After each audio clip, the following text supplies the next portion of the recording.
There's quite a broad category in the world of bathroom cleaning that I want to work through today, and that is tiles. There are many different types of tiles you can encounter in a bathroom, and each tile has its own specific way that it needs to be cleaned. So in this video, we're going to talk through what those tiles are and the unique challenges they present, and of course, how to clean each of them. I'm also going to cover talking about how to clean grout and how to maintain your tiles so that they look great in the long term. And just a quick reminder, if you haven't done so already, to subscribe to the Clean My Space channel. And a quick note to mention that this video is brought to you by Makers Clean, which is our sister company. Makers Clean sells premium microfiber cleaning tools and so much more. You can visit us at makersclean.com or makersclean.ca. You can see everything that we sell. You can join the email list. Lots of fun things to do over there. Make sure you stick around to the end of this video where I tell you about one of the very first Clean My Space clients I had and an amazing trick she taught me to check to see if my bathroom tiles were clean. And give this video a thumbs up if you love a sparkling clean bathroom. The three biggest challenges you're going to face cleaning your bathroom tiles are as follows. First up is soap scum. Soap scum is a combination of hard water that comes out of your shower head, combined with dead skin cells, body oils, and any products that you're using when you're in the shower. When you are done your shower, the water dries, and anything that is contained in those water droplets sticks to the tiles. Over time, that builds up, and you have soap scum. The second issue that people run into is mold and mildew. That's because showers have a lot of moisture in them, and if you're not ventilating properly, you're gonna get mold and mildew pretty quickly, and it's persistent, so you've gotta stay on top of it. The third issue is not knowing the type of tiles that you have and cleaning them improperly. A lot of people end up damaging what they have in their bathroom because they literally throw any and all products at it, hope for the best, and sometimes end up with damage. So we're going to eradicate all of those issues right now. Now, in a shower, you're going to have a glazed or a sealed tile that is a vitreous surface, meaning it won't absorb more than 3% moisture, which is what you want. The first type of tile that we most often see in a bathroom is a ceramic or a porcelain tile.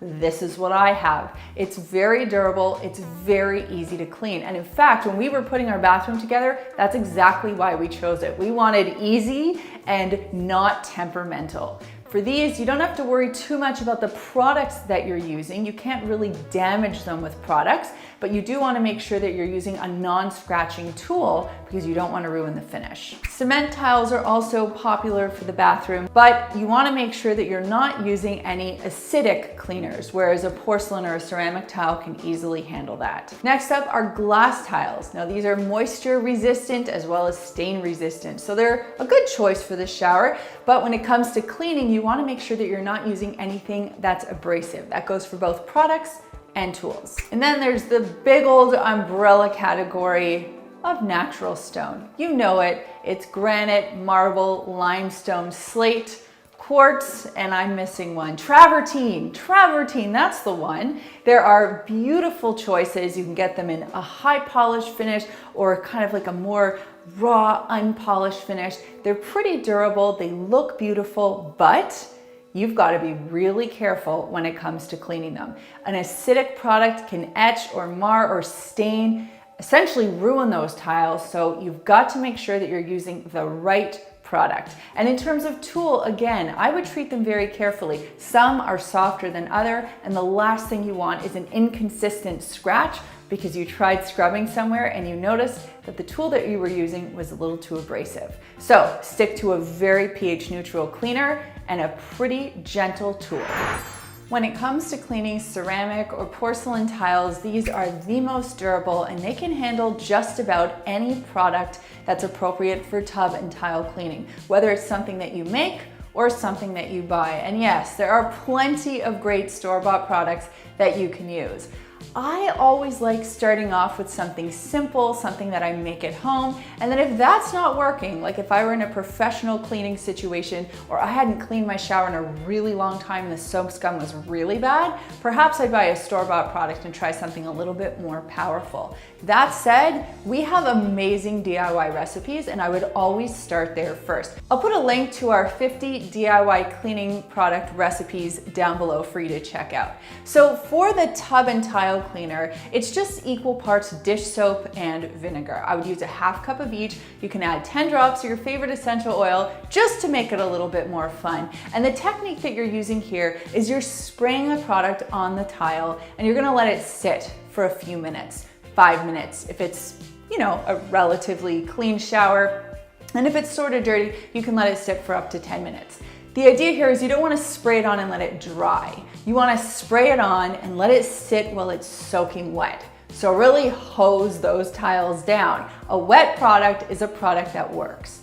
Now, after that time has elapsed, you can go in there using a non-scratch scrub pad and use the S pattern to go from top to bottom and scrub those tiles clean. What you should see or feel, if you can't visually see it, is the soap scum starting to come off. The way you'll know it's coming off if you're touching it is you'll notice the tiles feel smooth and not that gritty sensation that you would feel if you felt soap scum on there before you started cleaning. By the time that's done, you're gonna rinse everything down and then you can buff it dry. Now, there are a few different ways you can buff it dry. You can use a squeegee, but I find after I clean the shower, I think using like a large microfiber cloth like our utility cloth is a great way just to put that extra polish on a shower. And if you have high tiles like I do, you can actually use a mop, stick the microfiber cloth on there and work your way up and down that way just to save your arms and your shoulders from doing some extra work. If you're looking for a store-bought cleaning product, you can consider something like a Barkeeper's Friend, cream cleaners like Vim, something that's a spray-on tub and tile cleaner. There are plenty of options out there. Even a steam cleaner is actually great at getting your tiles cleaned, any type of tile. So there are lots of different options. I'll link some good ones for you down below if you don't want to make your own. I'm going to treat cement, glass, and natural stone tiles all with the same type of product and tool recommendations because they're much more delicate than your ceramic and porcelain tiles, so we're just gonna use the same products for all of them. Now, as I said, if you have a steam cleaner, that's a perfect thing for you to use. You wanna stay away from anything that's acidic and anything that's abrasive. There are fabulous store-bought products that are specifically designed to melt away soap scum, and I will link those for you down below. And the way that you want to apply them is to follow the package instructions. Everybody's a little bit different, but essentially you're going to put them on the tiles, let them sit for a period of time. You're going to use a non-abrasive scrub pad. You're going to scrub it off and give it a good rinse. Now, a tip for cleaning shower floors, because unless you want to get down on your hands and knees and scrub, I have an easier solution for you.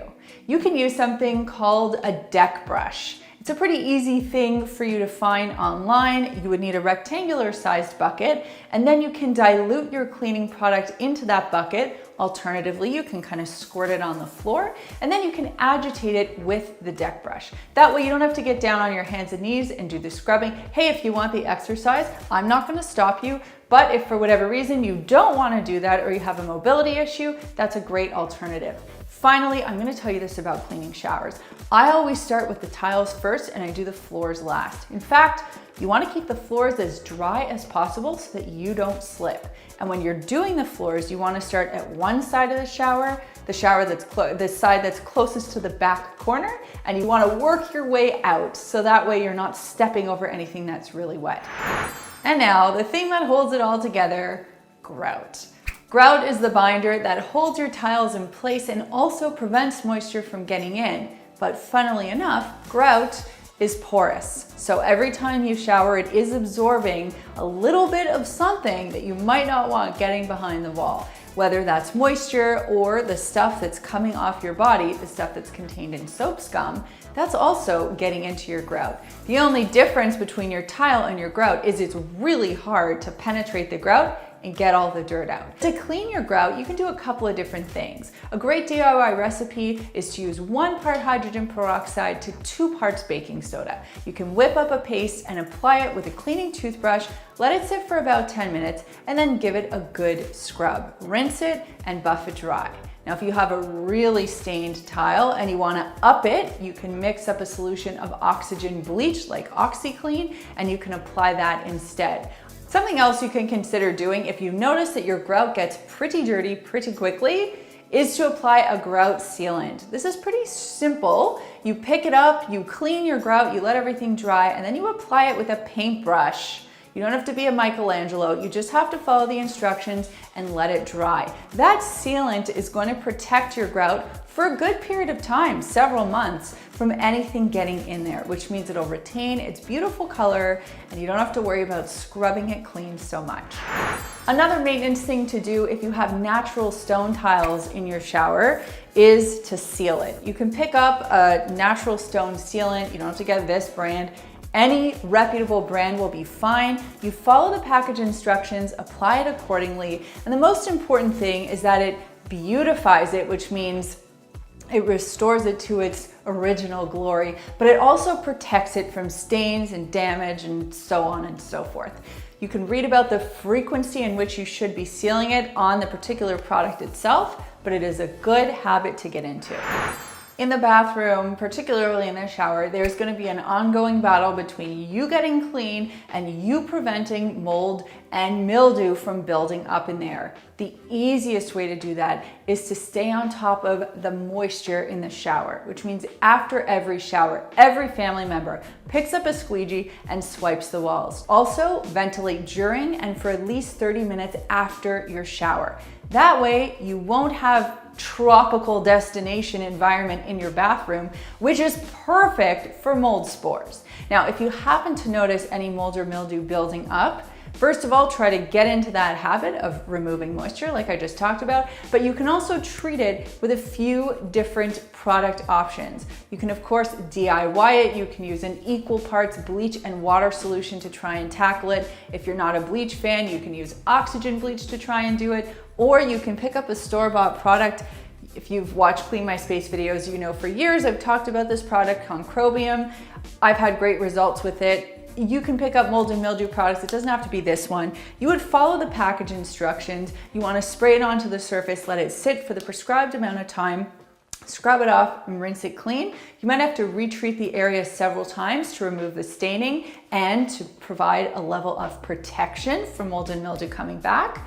But staying on top of it is very important because if you see it there, it means it can start getting into the drywall. If you want an expensive bathroom renovation on your hands, keep doing what you're doing. So now you know how to maintain your tiles, how to get rid of soap scum, mold and mildew, how to clean them the way that each unique little snowflake of a tile needs to be cleaned. And that brings me to this week's comment question, which is, do you use a squeegee after you shower? This is a contentious issue, but I know from years of life experience and cleaning experience that using a squeegee makes a huge difference. Now, I will be the first to admit it's annoying to have to do, but it makes a huge difference. Let me know in the comments down below. If you love what we do here at Clean My Space, think about joining our membership program.